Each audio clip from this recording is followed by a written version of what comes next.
रिश्ते हमारी जिंदगी के नींव होते हैं जो हमें एक दूसरे से गहराई से जोड़ते हैं। अक्सर शब्दों में वो ताकत होती है जो किसी रिश्ते को और खास बना देती है। इसीलिए यहाँ हम आपके लिए लेकर आए हैं भगवान श्री कृष्ण का वो वाणी जो ना सिर्फ आपके दिल को छुएंगे बल्कि आपके रिश्तों में नई जान डाल देंगे। ये वो धागे हैं जो हमें एक दूसरे से जोड़ते हैं, चाहे वो प्यार का रिश्ता हो, परिवार का हो या फिर दोस्ती का।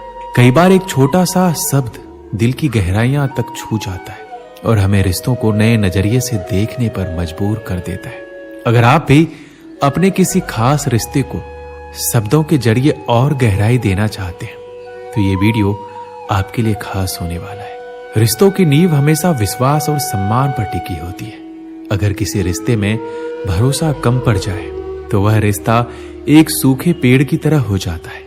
ये बात याद रखें कि रिश्ता एक फूल की तरह होता है। अगर आप इसे प्यार और समय नहीं देंगे तो ये मुरझा जाएगा। हम अक्सर सोचते हैं कि सामने वाला हमें समझे, लेकिन क्या हमने कभी ये सोचा है कि हम खुद सामने वाले को कितना समझते हैं? रिश्ते में समझदारी उतना ही जरूरी है जितनी सांसों के लिए हवा। अगर आप अपने रिश्तों में छोटे छोटे समझौतों को जगह देंगे तो बड़ा प्यार अपने आप बढ़ने लगेगा। जिंदगी छोटी है और इसमें नाराजगियों के लिए कोई जगह नहीं होनी चाहिए। किसी ने बहुत सुंदर कहा है, रिश्ते वो नहीं होते जो खून से बनते हैं बल्कि वो होते हैं जो दिल से बनते हैं। इसलिए अपने रिश्तों को सहेजे। जो लोग आपके जीवन में हैं उनका महत्व समझे। याद रखिए, रिश्ते हमेशा देने से मजबूत होते हैं, लेने से नहीं। यदि आप सामने वाले की खुशी को अपनी प्राथमिकता बना लेंगे तो आपका रिश्ता कभी कमजोर नहीं होगा। हम अक्सर अपने जीवन में रिश्तों को हल्के में लेते हैं। हमें लगता है कि जो हमारे पास है वह हमेशा रहेगा, लेकिन सच तो यह है कि रिश्ते पेड़ों की तरह होते हैं। जैसे पेड़ों को पानी और धूप चाहिए, वैसे ही रिश्तों को समय, समझ और विश्वास चाहिए।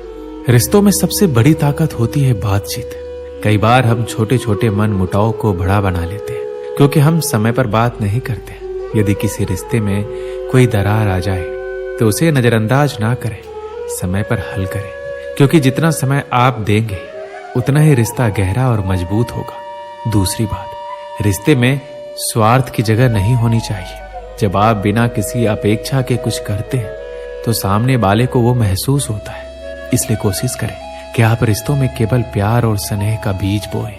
हम अक्सर सोचते हैं कि रिश्ते निभाना कठिन है, लेकिन ये इतना भी मुश्किल नहीं है। रिश्तों में सबसे जरूरी है छोटी छोटी बातों का ध्यान रखना। छोटी चीजें बड़ा असर डालती है।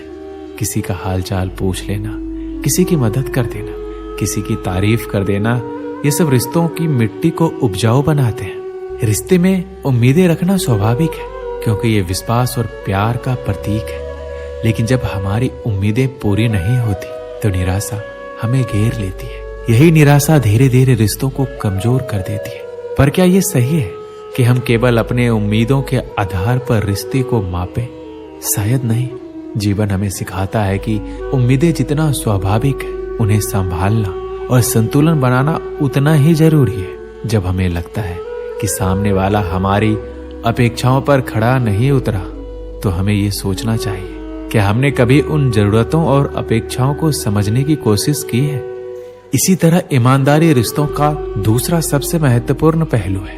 जब हम अपने रिश्तों में ईमानदार होते हैं तब हम झूठ और धोखाधड़ी से बच सकते हैं। अगर किसी भी रिश्ते में कोई व्यक्ति दूसरे से झूठ बोलता है या धोखा देता है तो वह विश्वास की दीवार धीरे धीरे गिरने लगती है और रिश्ते में दरारें आने लगती है। इसलिए ईमानदारी एक ऐसी चाबी है जो हमारे रिश्तों के दरवाजों को खुला रखती है। अवसर और सूर्योदय में एक ही समानता है कि देर करने वाले इन्हें खो देते हैं। जिंदगी एक नाव है, लहरें तो आएगी, लेकिन अगर पतवार अच्छी हो तो ये लहरें भी पार हो जाएगी। कभी टूटते हैं, कभी बिखरते हैं। विपत्तियों में ही तो इंसान निखरते हैं। हमेशा जिंदगी की मुश्किलों को अपनों के बीच रख दो, या तो फिर मुश्किलें रहेंगी या फिर अपने। हमेशा याद रखिए, जो व्यक्ति अपनी गलतियों के लिए खुद से लड़ता है उस इंसान को कोई हरा नहीं सकता।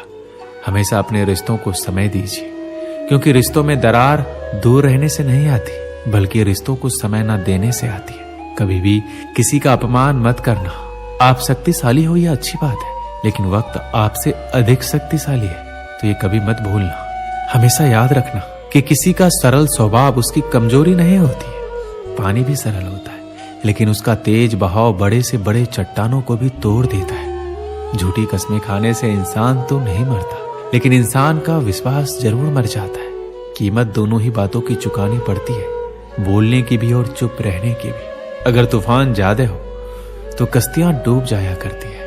अगर घमंड और अहंकार ज्यादा हो तो किसी भी इंसान की हस्तियां डूब जाती है। दुख भोगने वाला इंसान आगे चलकर सुखी हो सकता है, लेकिन दुख देने वाला इंसान कभी सुखी नहीं हो सकता। कांटों पर चलने वाला व्यक्ति मंजिल पर जल्दी पहुंच जाता है, क्योंकि कांटे पैरों की रफ्तार बढ़ा देते हैं। इंसान अपने जीवन में ये दो चेहरे कभी नहीं भूलता। पहला मुश्किल में साथ देने वाले का, और दूसरा मुश्किल में साथ छोड़ने वाले का।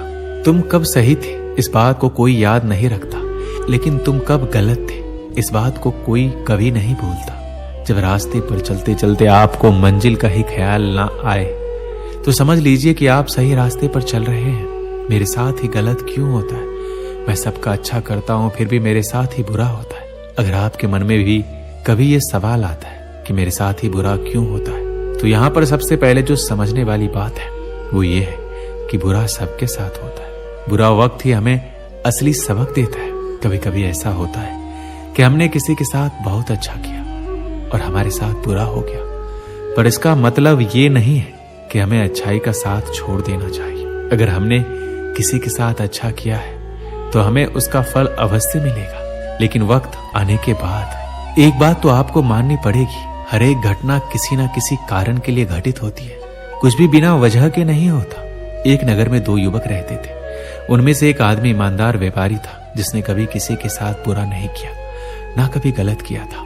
वो हमेशा सच्चाई के मार्ग पर चलता था, हमेशा निस्वार्थ भाव से लोगों की मदद करता था। वहीं पर दूसरी ओर एक आदमी दुष्ट प्रवृत्ति का था, जो चोरी डकैती करता था और दूसरों के लूटे हुए धन से अपना जीवन बिता रहा था। वो हमेशा ही अधर्म के रास्ते पर चलता आया था। एक बार वो चोर मौका देखकर मंदिर में चोरी करने आया और धन की पोटली चुराकर पुजारियों की नजरों से भाग गया। थोड़े समय के बाद वहीं पर वो व्यापारी पूजा करने आया। लोगों ने समझा कि उसी व्यापारी ने धन चुराया है। सबने उस व्यापारी को खूब खड़ी खोटी सुनाया। उसका बहुत अपमान हुआ। जब वो व्यापारी वहां से भाग रहा था तो बीच रास्ते में उसके साथ एक दुर्घटना हो गई और उसको एक छोटी सी खरोच भी आई। लेकिन उसी समय चोरों को पैसों से भरी पोटली मिली तो वो खुशी से पागल हो गया था। अब ये जो व्यापारी था उसने अपने घर जाकर उसके घर में भगवान की जितनी भी सारी मूर्तियां थी वो सब हटा दिया और भगवान से नाराज होकर अपना जीवन व्यतीत करने लगा। समय बीतता रहा। कुछ समय के बाद उन दोनों की मृत्यु हो गई। जब वो दोनों यमराज के पास पहुंचे तो व्यापारी नाराज स्वर में यमराज से बोला, मैं तो सदैव ही अच्छे काम करता था, जिसके बदले मुझे अपमान और दर्द मिला, और इस अधर्म करने वाले दुष्ट को धन से भरी पोटली मिली। आखिर क्यों? मेरे में क्या कमी थी? मैंने किसी का क्या बिगाड़ा था? मैंने तो अपनी जिंदगी में सब कुछ अच्छा ही किया था। उस व्यापारी के सवाल पर यमराज बोले, जिस दिन तुम्हारे साथ वो घटना घटी थी, जब तुम दौड़ रहे थे वहां से और तुम्हें थोड़ी सी चोट लगी थी, वो कायदे से तुम्हारा आखिरी दिन होना था, क्योंकि तुम्हारी जिंदगी में उतने ही दिन लिखे थे। लेकिन जो तुमने अच्छे कर्म किए थे बीते हुए दिनों में, उनकी वजह से तुम्हारे उस दिन की लिखी हुई मौत वो केवल एक छोटी सी चोट में बदल कर रह गई। दोस्तों, इस वीडियो में बस इतना ही। मिलते हैं अगली वीडियो में। अपना ख्याल रखिएगा। जय श्री कृष्णा।